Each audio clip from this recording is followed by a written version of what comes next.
everyone, welcome to Over the Bars. Per my last video, I say that we were going to go over why mountain biking is so expensive. I know a lot of you are very new to the sport of mountain biking. I'm rather new myself. However, I am not new to biking in general. I am not new in the market of bikes. I've always biked my whole life. It wasn't until recently where I started getting into mountain biking seriously. I was really big into longboarding for the longest time.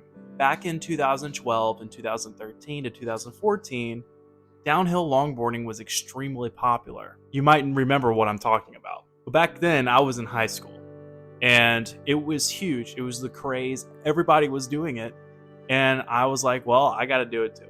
Back then, things were a lot cheaper, and longboards only cost a fraction of what downhill road or regular mountain bikes cost. A longboard, a good one, will probably cost you around $250, $300. For a really, really nice mountain bike nowadays, you're looking at $6,000, $7,000, even $14,000. Sometimes these mountain bikes cost more than motorcycles themselves. How is that even possible? And how are we even getting to this point?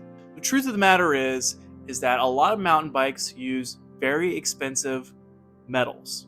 They use very expensive aluminums, carbon fiber, and a lot of the parts that are very expensive are hand or custom made to fit the rider themselves. That's why it's so expensive. Also, a lot of these parts are imported, so you had to outsource parts.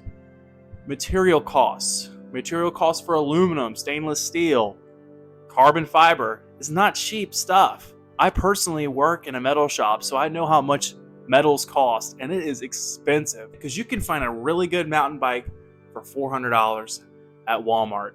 Walmart has been making really good stuff recently with Ozark Trail. You can find a really good Cannondale that's rather affordable. You can find REI. They make some good, decently priced bikes. I've had one. That was my very first mountain bike. However, they still have those on the market. Material parts are expensive, and also the labor that it takes to make these bicycles go. However, I do think that bicycles as a whole, if you just grouped them all together, are way too expensive.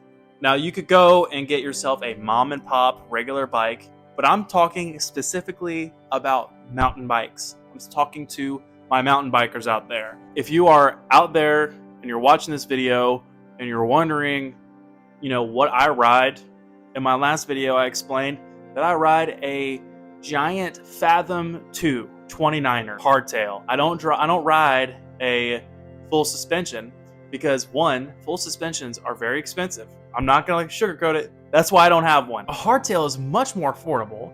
It's lightweight, user-friendly, less parts and less maintenance, hassle-free for the most part. Dual suspension, tons of parts. Also, dual suspension, typically heavier bikes. There are some really light dual suspension out there. I'm not saying that there's not, but those are very expensive. And dual suspension bikes are, guess what?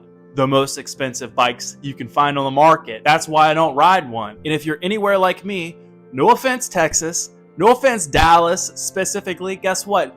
Most of you guys don't need a dual suspension. We're never hitting anything that crazy. Okay, now if you're a little bit older, you've been biking for a long time, you hurt a little bit more when you ride your bike. Yeah, dual suspension is gonna help you out a little bit in the legs, lower back area, sure. But if you're 26 years old, 18, 19, 40 years old, you don't need a dual suspension. Not in Texas, bro. We're not hitting jumps that big. We don't have hills that big. We don't have anything that big. I'm from West Virginia. We need dual suspension. Whistler, they need dual suspension. Anywhere where there's massive hills, I'm thinking you need dual suspension. I'm gonna be going to a race here Saturday at Rudolph's Revenge.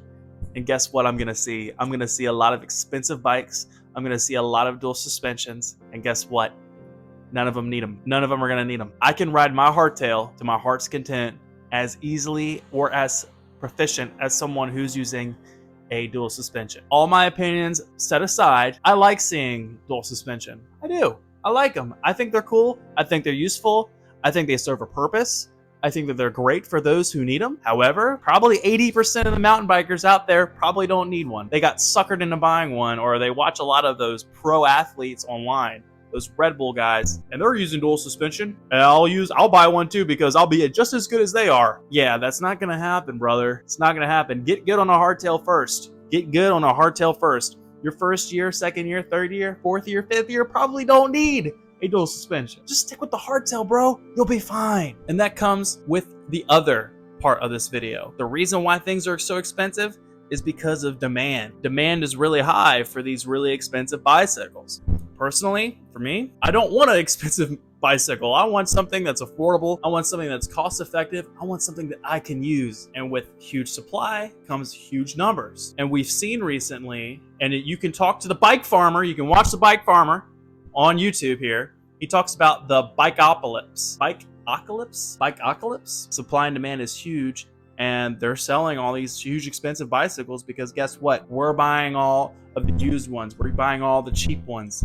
So yeah, the new ones are going to be very expensive while the used ones are going to be fairly cheap. Okay, so I just told you that a lot of these bicycles these days are very expensive, and I watch these videos like this and I'm wondering, okay, thanks for telling me that everything's expensive. Thanks for telling me about all the negative. Well, bro, where can I buy a bicycle that's a good price that I can afford? 26-year-old bro, single or whatever. I don't have that much money. Help me, bro. Here, listen, I'm gonna tell you exactly what to do, bro. This is where you gotta go. Go to this website called Bicycle. Bicycle, dude. They have bikes online. Yes, they're used, but bro, you are saving so much money on this website. Don't go to these, what are they called? Dealerships. I like Trek. Don't go to Trek. Okay. Don't go to a freaking market or whatever. Go to these bike shops. Go to these websites, right? Bicycle. Craigslist is also a really good place. Be careful. You obviously know that. And another great place is Facebook Marketplace. I've actually did research before this video about Facebook Marketplace, and I live in Dallas, so there's going to be a lot of bikes for sale. And I found a really nice specialized rock hopper, only going for $500 because the guy can't get rid of it, and it's only 3 years old. Don't let the price of these brand new bikes scare you, because it takes little to get into the sport. Save up some money, get yourself a nice hardtail, and just go have fun. My first bike I ever bought was an REI Dirt 1.1 for $500. It was absolute junk. The crank arm broke on it. The chain broke on it. I needed to replace the pedals. I needed to replace the handlebar. The suspension fork was absolute garbage as well. But guess what? I made do with it, and I had a lot of fun with it until it was time to upgrade. Go have fun on a mountain bike. Get started. Remember, you have to get a helmet, gloves, and maybe riding pants, or maybe a camelback, or something that you really want. So yeah, so that's the reason why bikes are so expensive. But I gave you solutions to find bikes that aren't so expensive. Get into the sport because it's a lot of fun. If you guys liked the last video, let me know in the comments. If you have any gripes or complaints, leave them in the comments below. Thanks for watching Over the Bars, man.